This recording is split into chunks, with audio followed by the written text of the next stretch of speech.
नमस्कार, मैं डॉक्टर अमरेंद्र पांडे। मैं भारतीय चिकित्सा संघ जबलपुर शाखा का पूर्व अध्यक्ष हूँ। जबलपुर अस्पताल संघ का, जबलपुर चर्म रोग विशेषज्ञ संघ का अभी वर्तमान अध्यक्ष हूँ और एथिकल प्रोफेशनल फाउंडेशन का नेशनल प्रेसिडेंट हूँ। आज मैं एक बहुत ही गंभीर विषय पर बात करने के लिए आप लोगों के सामने आया हूँ। अभी जो नीट का एग्ज़ाम हुआ है, जो एक इम्तिहान होता है जिसके थ्रू हमारे देश को, जिसके मार्फत से हमारे देश को डॉक्टर बनते हैं, उसमें अभी तक का सबसे बड़ा घोटाला सामने आया है। एक ही सेंटर से 6-6, 9-9 लोगों ने टॉप किया है। गरीब लोगों के साथ भद्दा मजाक हुआ है, जहां पे किसी टेस्टिंग एजेंसी का यह कहना कि क्योंकि हमने पेपर लेट दिया इसलिए हमने 40 नंबर या 80 नंबर ग्रेस दिए। जब रिजल्ट आने थे 14 तारीख को, 14 जून को, जानबूझ के 10 दिन पहले 4 जून को फर्जी रिजल्ट इसलिए डिक्लेयर कर दिया आपने क्योंकि चुनाव के सरगर्मी में सब कुछ छुप जाए। नंबर वन रैंक उनने 70 लोगों को दिया है। एम्स में जनरल कैटेगरी की लगभग 50 से 56 सीट है।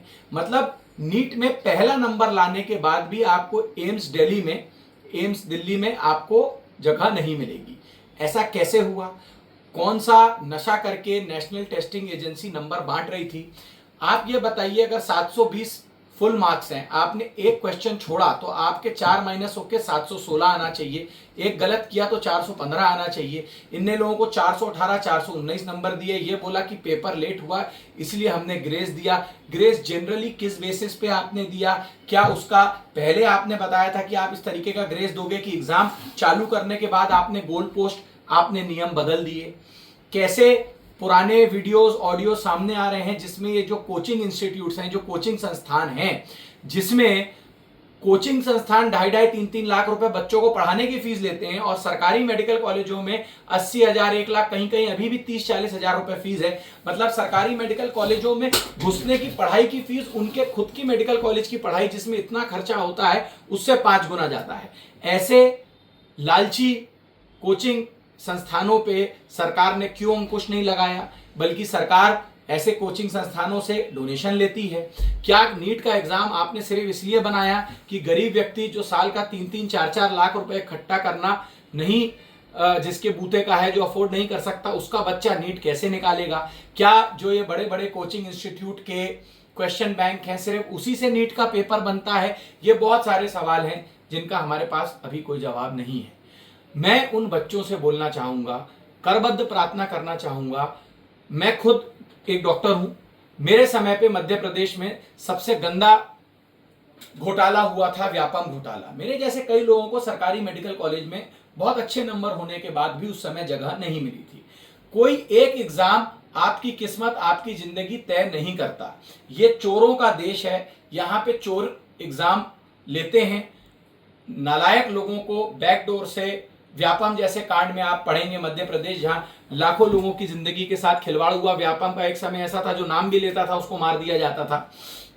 उससे बड़ा घोटाला ये नीट का घोटाला है। तो कृपा कर ये 2 कौड़ी के एग्जाम के पीछे अपनी जान ना दें। मेडिकल फील्ड से यदि आप जुड़ना चाहते हैं, मान लीजिए आपका नीट में नहीं हुआ है, तो भी आपके पास बहुत सारे विकल्प खुले हुए हैं। आप हॉस्पिटल एडमिनिस्ट्रेटर बन सकते हैं, आप MBA इन हॉस्पिटल मैनेजमेंट कर सकते हैं, आप बायोटेक्नोलॉजी में शामिल हो सकते हैं, आप रिसर्चर बन सकते हैं, माइक्रोबायोलॉजी की तरफ आप जा सकते हैं, बायोकेमिस्ट्री की तरफ आप जा सकते हैं, आप IVF की तरफ जा सकते हैं, जहां पे आपका इन विट्रो फर्टिलाइजेशन जिसको हम बोलते हैं, जहां आपका डॉक्टर होना जरूरी नहीं है।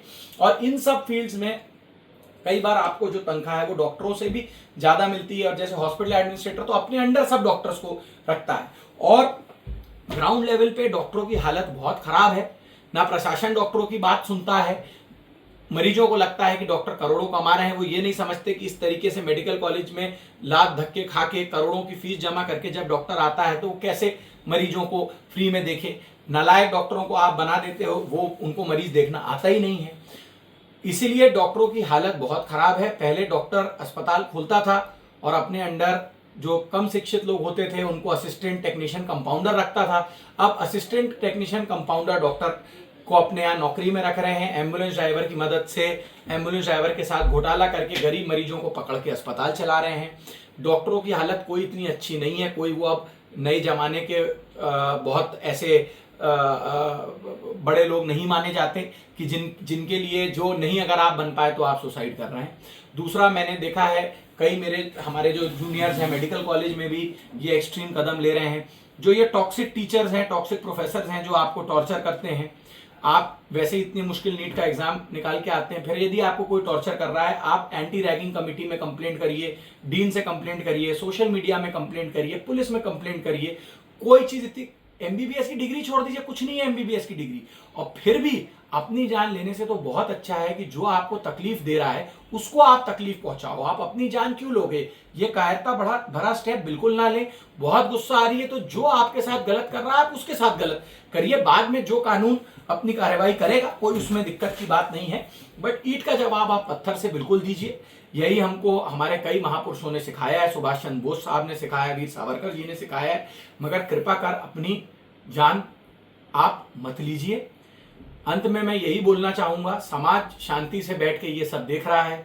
56 इंच 58 इंच 60 इंच के सीने वाले हमारे जो लोग हैं वो इसके बारे में कुछ नहीं कर रहे हैं, सरकारें मौन हैं। मैं आपको स्टैम्प पेपर पे गारंटी से लिख के ये दे रहा हूं कि आज से 10-15 साल बाद यदि आप किसी अच्छे डॉक्टर को नहीं जानते तो आप इलाज के मोहताज बन जाएंगे, क्योंकि ये नालायकों को इन्होंने बैक डोर से, पीछे के दरवाजे से डॉक्टर बनाने के लिए एंट्री दे दी है, जिनको ना सब्जेक्ट के बारे में कोई नॉलेज है, ना जिनकी कोई पबमेड इंडेक्स पब्लिकेशन हो सकती है कभी, ना कभी उनको शहर में कोई जानेगा, क्योंकि उनके पास कोई काम करने की क्षमता ही नहीं है।